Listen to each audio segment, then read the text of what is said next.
ভিডিওটা টান দেন না, অল্প কথা শুনে যান।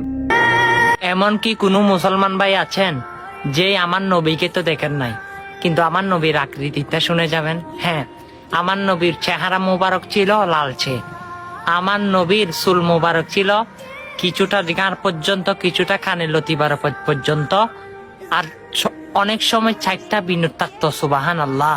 শুধু তাই না, আমার রসুলের আঙ্গুলগুলো ছিল মংসল। সুবাহান আল্লাহ।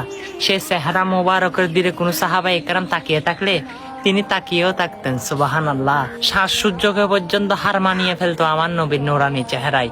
আমার নবীর যেদিকে কদম পড়তো সেদিকে সবকিছু আমার নবীর দিকে তাকিয়ে থাকতো। সুবাহান আল্লাহ।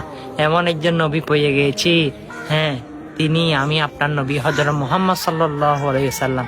পারলে আমার রসুলের আকৃতিটা সকল মুসলমানের কাছে পৌঁছে দিতে পারেন। আমিন।